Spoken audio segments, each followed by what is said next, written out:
सुप्रभात बच्चों। बेटे मैं आज आपको हिंदी साक्षी का पाठ 6 कराऊंगी बेटा, जिसका नाम है नीलू। क्या नाम है बेटा? नीलू। लेखिका महादेवी वर्मा ने बेटे रेखा चित्र के माध्यम से अपने पालतू जीवों की सहृदयता, विवेकशीलता एवं मनोभावों का बड़ा ही सरल एवं सहज जीवनन किया है। ठीक है बेटे, इस पाठ का क्या है मूल उद्देश्य है बेटे? जीवों के प्रति दया की भावना का विकास करना है। ठीक है बेटे, आज हम यह नीलू नामक पाठ को पढ़ेंगे, जो महादेवी वर्मा के द्वारा लिखा गया है। नीलू की कथा उसकी माँ के बिना अधूरी है। उसकी अल्सेशियन माँ है बेटे, जो लूसी के नाम से पुकारी जाती थी। हिरनी के समान वेगवती होता बेटे, तेज दौड़ने वाली, बहुत तेज भागने वाली, सांचे में ढली हुई देह है। उसका शरीर सांचे ऐसा लग रहा था देखने से जैसे वो सांचे में कहीं मतलब सांचे से ढली हुई थी शरीर उसका, जिस पर कालेपन का आभास देने वाले भूरे पीले रोम, ठीक है, बुद्धिमानी का परिचय देने वाले काली पर छोटी आंखें, सजग खड़े कान और सघन रोएदार तथा पिछली पैरों के बेटे टखनों को छूने वाली एक पूंछ थी। सब कुछ उसे राजसी आभा देता था। थी भी तो वह सामान्य कुत्तों से भिन्न थी, अलग थी बिल्कुल वो सामान्य कुत्तों से। जैसे सामान्य कुत्ते होते ना, ऐसा कुत्ता नहीं था वो, बिल्कुल अलग थी वो।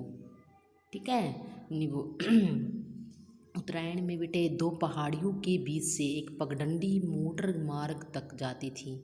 पगडंडी होता बेटे संकरा रास्ता, जो मार्ग रास्ते तक जाती थी। उसके अंत में बस स्टॉप पर एक ही दुकान थी बस वहाँ पे, जिसे आवश्यक खाद्य मतलब खाने की सामग्री होता बेटे, सामान, जो खाने का सामान प्राप्त की जा सकती थी। वहाँ पर जो आवश्यक जो हमारे खाने की जो सामग्री थी बेटे, वही प्राप्त की जा सकती थी। शीतकाल में यह रास्ता बर्फ़ से ढक जाता था। शीतकाल होता बेटे जैसे ठंड का समय, वहाँ पे ज़्यादा बर्फ़ पड़ती रहती थी। उस समय दुकान तक पहुँचने में असमर्थ मैंने जहाँ मतलब जाने में असमर्थ हो जाए, मतलब जहाँ जा ना सके।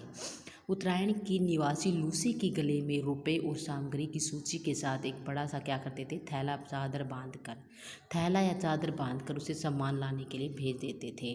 बर्फ में मार्ग बना लेने की सहज चेतना के कारण वह सारी रुकावटों को पार करके दुकान तक पहुंच जाती थी। कौन पहुंच जाती थी? लूसी। कहाँ पहुंच जाती थी? सामान लेने के लिए। किसका? गांव वालों का। ठीक है बेटे, ठीक है। दुकानदार रुपए सूची आदि लेने के उपरांत होता बेटे बाद में सामान की गठरी उसके गले या पीठ के बांध देता, और लूसी सारे बोझ के साथ बर्फीला मार्ग पार करती हुई सकुशल लौट आती थी। किसी दिन तो उसे कई बार आना जाना पड़ता था, पर उसे कभी भी किसी से कोई शिकायत नहीं हुई। गले में कपड़ा बांधते ही वह तीर की भांति दुकान की दिशा में चल दी। देखो बेटे, ये लूसी है, देखो ये इसके गले में जैसे चद्दर बांध देते थे या फिर कोई थैला इसके गले में डाल देते थे। ये दुकान रही सामने, बर्फीले मार्ग को पार करती हुई क्या करती थी लूसी? सामान लेने आती थी यहाँ पर। कहाँ? दुकान पर। सिर्फ वहाँ पे एक ही दुकान होती थी। ठीक है बेटे, आगे देखिए।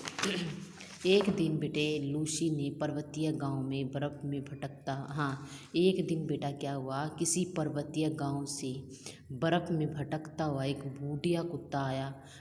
ठीक है बेटे, कुत्ता आया, वहाँ पे आ गया और लूसी से उसकी मैत्री होता बेटे, मित्रता हो गई। किसकी हो गई? लूसी की। किससे हो गई? बूढ़िया कुत्ता से। ठीक है।